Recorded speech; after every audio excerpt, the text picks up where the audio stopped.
ബൈബിളിൻ്റെ ദൈവശ്വാസീയത തെളിയിക്കുന്നതിൽ പുരാവസ്തു ശാസ്ത്രത്തിന് ഗണനീയമായ പങ്കുണ്ട്.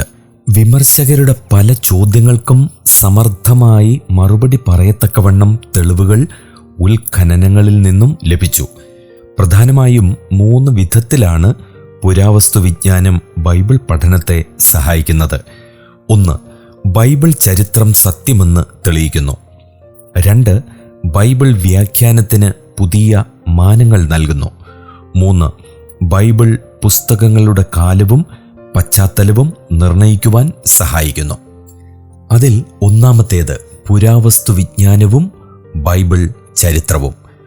ബൈബിൾ ചരിത്രത്തിലെ ഓരോ കാലഘട്ടത്തെയും കുറിച്ചുള്ള നമ്മുടെ അറിവിൻ്റെ ആഴവും പരപ്പും വർദ്ധിപ്പിക്കുവാൻ പുരാവസ്തു പഠനത്തിന് കഴിഞ്ഞിട്ടുണ്ട്. ഗോത്രപിതാക്കന്മാരുടെ കാലത്തുണ്ടായിരുന്ന പ്രധാന പട്ടണങ്ങളായിരുന്നു ഹായി, ഷെഖേം, ബേഥേൽ, ബേർശേബ, ഗരാർ, ദോഥാൻ, യെരുശലേം തുടങ്ങിയവ. പ്രസ്തുത പട്ടണങ്ങളിൽ നടത്തിയ ഉൽഖനനങ്ങളും ന്യൂസി മാരി ലിഖിതങ്ങളും പ്രസ്തുത കാലത്തിൻ്റെ ചരിത്രം പ്രദീപ്തമാക്കുന്നു. ഏശാവിനെ അനുഗ്രഹിക്കാനാണ് ഇസഹാക്ക് ആഗ്രഹിച്ചത്. എന്നാൽ അഭിലാഷത്തിന് വിരുദ്ധമായി യാക്കോബിനെ അനുഗ്രഹിച്ച ഇസഹാക്ക് പ്രസ്തുത അനുഗ്രഹം റദ്ദാക്കാഞ്ഞതെന്തുകൊണ്ടായിരുന്നു? ഉൽപ്പത്തി 27:34 മുതൽ 41 വരെ. ന്യൂസി രേഖകൾ അനുസരിച്ച് ഗോത്രപിതാക്കന്മാരുടെ കാലത്ത് വാചികമായ അനുഗ്രഹത്തിന് നീതിന്യായ കോടതിയിൽ പോലും നിയമസാധുത ഉണ്ടായിരുന്നു. ഒരിക്കൽ നൽകിയ അനുഗ്രഹം റദ്ദാക്കാൻ സാധ്യമല്ല.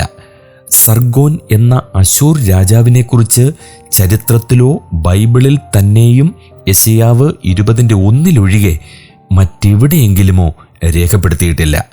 യെശയ്യാ പ്രവാചകന് പറ്റിയ തെറ്റായി പലരും ഇതിനെ കരുതി. എന്നാൽ 1843 ഖോർസാബാദിൽ നിന്നും സർഗോന്റെ കൊട്ടാരവും രാജകീയ രേഖകളും കണ്ടെടുത്തു. സർഗോന്റെ കൊട്ടാരം 25 ഏക്കർ സ്ഥലത്ത് വ്യാപിച്ചിരുന്നു.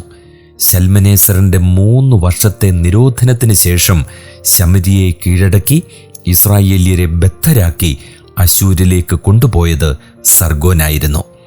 അങ്ങനെ സർഗോനെക്കുറിച്ചുള്ള ബൈബിൾ വിവരണം ചരിത്ര സത്യമാണെന്ന് തെളിഞ്ഞു. ബൈബിളിൽ പറഞ്ഞിരിക്കുന്ന ഹിത്യരുടെ അസ്തിത്വം പണ്ഡിതന്മാർ 20-ാം നൂറ്റാണ്ടിൻ്റെ ആരംഭം വരെ നിഷേധിച്ചിരുന്നു.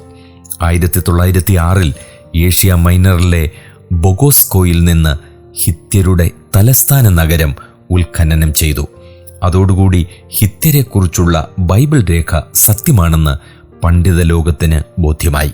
ഇസ്രായേല്യർ മിസ്രയീമിൽ അടിമകളായിരുന്ന കാലത്ത് ഹിത്യർ പ്രബലരായിരുന്നു.